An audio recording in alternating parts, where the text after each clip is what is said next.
26 టన్నుల space craft 25,000 మైళ్ల వేగంతో భూమివైపు వస్తుంటే ఎలా ఆపాలి? జవాబు చాలా సింపుల్, కానీ భయంకరం. గాలిగోడలోకి నేరుగా ఢీకొనాలి. అందులో 5,000 డిగ్రీల వేడి, పూర్తి కమ్యూనికేషన్ బ్లాకౌట్ ఉంటాయి. ఇది ఒక రాయిని సరస్సులో స్కిప్ చేసినట్టు మ్యాచ్ 32 వేగంతో చెయ్యాలి. కానీ అంతేకాదు, ఈ కాంపాక్ట్ మాన్స్టర్ క్యాప్స్యూల్ని నియంత్రించడానికి బహుళ పారాచ్యూట్లు కూడా కావాలి. ఇది రీ-ఎంట్రీ ప్రాసెస్లో స్టేజ్ 1. అట్మాస్ఫియర్లోకి ఢీకొన్న 20 నిమిషాల ముందు యాత్రికులు యూరోపియన్ సర్వీస్ మాడ్యూల్కు గుడ్ బై చెప్పాలి. ఈ మాడ్యూల్ ప్రయాణమంతా వారికి పవర్ లైఫ్ సపోర్ట్ ఇచ్చింది. కానీ దానికి హీట్ షీల్డ్ లేదు కాబట్టి ఎక్స్ప్లోజివ్ బోల్ట్స్ పేల్చి దాన్ని వదిలేస్తారు. అది సముద్రం పైన షూటింగ్ స్టార్ లాగా కాలిపోతుంది. ఇప్పుడు 4 మానవులు ఒంటరిగా ఓరియన్ క్యాప్స్యూల్లో ఉంటారు. ఇది ఒక చిన్న గట్టి కోన్ ఆకారపు క్యాప్స్యూల్. వచ్చే తుఫానును ఎదుర్కోవడానికి సిద్ధమవుతుంది. ఇక్కడ స్టేజ్ 2 మొదలవుతుంది. 75 మైళ్ల ఎత్తున ఎంట్రీ ఇంటర్ఫేస్ అని అంటారు. క్యాప్స్యూల్ 25,000 మైళ్ల వేగంతో మ్యాచ్ 32తో భూమివైపు అరుస్తూ వస్తుంది. 1 కిలోగ్రామ్కి ఈ స్పేస్ క్రాఫ్ట్ కమర్షియల్ జెట్ కంటే 2,000 రెట్లు ఎక్కువ కైనెటిక్ ఎనర్జీ కలిగి ఉంటుంది. గాలిని ఢీకొన్నప్పుడు ఆ గ్యాస్ ముందుకు కదల్లేదు. బదులుగా తెల్లటి వేరి షాక్ వేవ్గా మారి 5,000 డిగ్రీల వేడిని సృష్టిస్తుంది. ఇది సూర్యుడి ఉపరితల ఉష్ణోగ్రతలో సగం. ఇక్కడ స్టేజ్ 3 మొదలవుతుంది. నిశ్శబ్దం ప్రారంభమవుతుంది. వేడి చాలా తీవ్రంగా ఉండటం వల్ల గాలి నుండి ఎలక్ట్రాన్లు విడిపోయి ఓరియన్ని మెరిసే ప్లాస్మా ఖైదుగా చుట్టేస్తుంది. ఈ ప్లాస్మా షీత్ రేడియో సిగ్నల్స్ అన్నీ బ్లాక్ చేస్తుంది. యాత్రికులు మిషన్ కంట్రోల్తో సంబంధం కోల్పోతారు. కొన్ని బాధాకరమైన నిమిషాలు ప్రపంచం ఖాళీ స్క్రీన్ చూస్తూ వేచి ఉండాలి.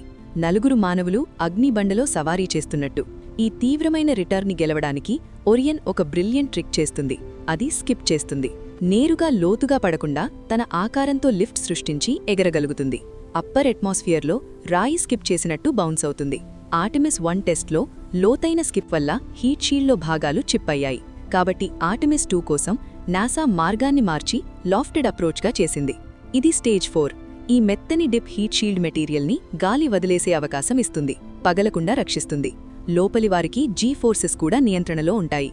4 నిమిషాలు మిగిలినప్పుడు అగ్ని చివరకు ఆరిపోతుంది. ప్లాస్మా గర్జన సబ్సోనిక్ విజిల్గా మారి యాత్రికుల గొంతులు రేడియోలో తిరిగి వినిపిస్తాయి. కానీ ఇంకా 25,000 అడుగుల ఎత్తులో ఉన్నారు. ఇది ఫ్లైట్లో అతి ప్రమాదకరమైన భాగం.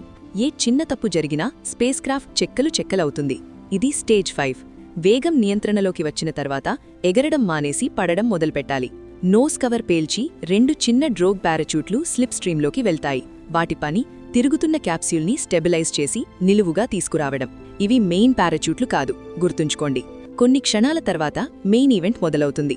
3 ఆబబు పెద్ద ఆరెంజ్ వైట్ పారాచూట్లు వెప్పుకుంటాయి. ఆకాశంలో పెద్ద పూల్లా వికసిస్తాయి. టన్నుల స్పేస్ క్రాఫ్ట్ను 100 మైళ్ల వేగం నుండి 20 మైళ్లకు తగ్గిస్తాయి. ఇది స్టేజ్ 6.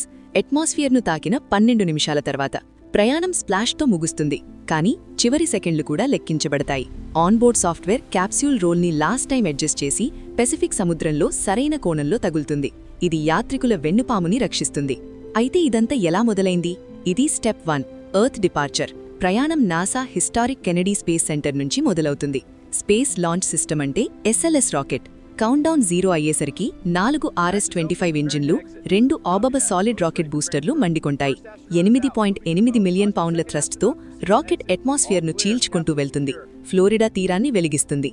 2 నిమిషాల్లో సైడ్ బూస్టర్లు కాలిపోయి అట్లాంటిక్ సముద్రంలో పడతాయి. కోర్ స్టేజ్ రాకెట్ను లో ఎర్త్ ఆర్బిట్లోకి నెట్టి తర్వాత డ్రాప్ అవుతుంది. ఇప్పుడు ఓరియన్ క్రూ క్యాప్స్యూల్ మరియు అప్పర్ స్టేజ్ మాత్రమే మిగులుతాయి.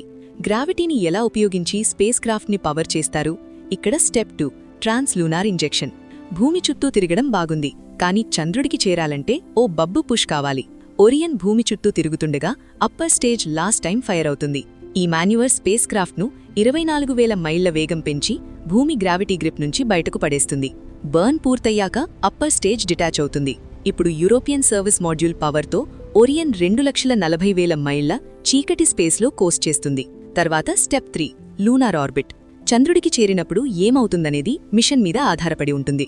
ఆర్టెమిస్ 2 టెస్ట్ ఫ్లైట్లో సామాన్య ఆర్బిట్లోకి వెళ్లరు. బదులుగా ఫ్రీ రిటర్న్ ట్రెజెక్టరీ ఉపయోగిస్తారు. చంద్రుడి ఫార్ సైడ్ చుట్టూ తిరిగి లూనార్ గ్రావిటీని స్లింగ్ షాట్గా ఉపయోగించి భూమివైపు తిరిగి వస్తారు. ఇంజిన్ బర్న్స్ అవసరం లేకుండానే. కానీ భవిష్యత్తు మిషన్లలో ల్యాండింగ్ చేయాలంటే నియర్ రెక్టిలీనియర్ హాలో ఆర్బిట్ అని పిలుస్తారు. ఇది చాలా పొడవైన గుడ్డు ఆకారపు మార్గం. భూమి చంద్రుడి గ్రావిటీ బ్యాలెన్స్ అయ్యే చోట ఉంటుంది. ఇది చాలా స్టేబుల్, ఇంధనం ఎక్కువ ఆదా అవుతుంది. ఇక్కడ ఒరియన్ పార్క్ అయ్యి స్పేస్ ఎక్స్ స్టార్షిప్ లాంటి లూనార్ ల్యాండర్కు యాత్రికులు ట్రాన్స్ఫర్ అవుతారు. దక్షిణ ధ్రువం వైపు దిగుతారు. ఇప్పుడు ఎలా ఇంటికి వెళతారు? Step 4 fire in the sky. ఇంటికి వెళ్లడానికి సమయం వచ్చింది. ఒరియన్ ఇంజన్లు ఫైర్ చేసి లూనార్ ఆర్బిట్ నుంచి బయటకు వచ్చి భూమి వైపు కోస్ట్ చేస్తుంది. రిటర్న్ అనేది మిషన్లో అతి ప్రమాదకరమైన భాగం. అట్మాస్ఫియర్ తాకడానికి ముందు సర్వీస్ మాడ్యూల్ని వదిలేస్తారు. గమ్ డ్రాప్ ఆకారపు క్రూ క్యాప్సూల్ మాత్రమే మిగులుతుంది. ఒరియన్ 25,000 మైళ్ల వేగంతో మ్యాచ్ 32తో గట్టి గాలిలోకి ఢీకొంటుంది. మస్క్ క్రూ డ్రాగన్ రీఎంట్రీ ఎలా ఉంటుంది? Crew dragon ISS docking port నుంచి ఆటోమేటిక్గా డిసెంగేజ్ అవుతుంది. Soft capture system release, hard capture hooks retract అవుతాయి. స్ప్రింగ్స్ నుంచి జెంటిల్ పుష్తో స్లోగా స్టేషన్ నుంచి దూరమవుతుంది. ఈ ప్రాసెస్ ఆటోమేటిక్ అయినా మాన్యువల్ బ్యాకప్ సిస్టమ్స్ ఉంటాయి. డిపార్చర్ బర్న్స్ చేసి దూరం పెంచుకుంటుంది. తర్వాత ఇండిపెండెంట్ ఫ్లైట్ మోడ్లోకి వెళ్తుంది. రీఎంట్రీ పాత్కు అలైన్మెంట్ కోసం ఫేసింగ్ బర్న్స్ మరియు ఆర్బిట్ అడ్జస్ట్మెంట్స్ చేస్తుంది. క్రూ డ్రాగన్ ఆర్బిట్ను క్రమంగా తగ్గిస్తూ డీఆర్బిట్ మాన్యువర్ కోసం సిద్ధమవుతుంది. ఇది మిషన్ కంట్రోల్ జాగ్రత్తగా క్యాలిక్యులేట్ చేసిన స్టెప్. డ్రాకో థ్రస్టర్లు కొన్ని నిమిషాలు ఫైర్ అయ్యి స్పేస్ క్రాఫ్ట్ను స్లో చేసి అట్మాస్ఫియర్ వైపు మళ్లిస్తాయి. ఇక్కడ ట్రంక్ జెటిసన్ జరుగుతుంది. ట్రంక్లో సోలార్ ప్యానెల్స్, రేడియేటర్లుంటాయి. దాన్ని వదిలేసి కాల్చేస్తారు. క్యాప్స్యూల్ కంట్రోల్ డిసెంట్ కొనసాగిస్తుంది. క్రూ డ్రాగన్ అట్మాస్ఫియర్లోకి ప్రవేశించినప్పుడు ప్రయాణంలో అతి తీవ్రమైన ఫేజ్ మొదలవుతుంది. 17,500 మైళ్ల వేగంతో తీవ్రమైన వేడి మరియు ప్రెషర్ను ఎదుర్కొంటుంది. హీట్ షీల్డ్ రక్షణ ఇస్తుంది. ప్లాస్మా బిల్డప్ వల్ల కమ్యూనికేషన్ బ్లాకౌట్ వస్తుంది. ఇది సాధారణమే కానీ డ్రమాటిక్. అగ్ని డిసెంట్ పూర్తయ్యాక 18,000 అడుగుల వద్ద పారాచూట్ డిప్లాయ్మెంట్ మొదలవుతుంది. 2 పారాచూట్లు క్యాప్స్యూల్ని స్టెబిలైజ్ చేస్తాయి.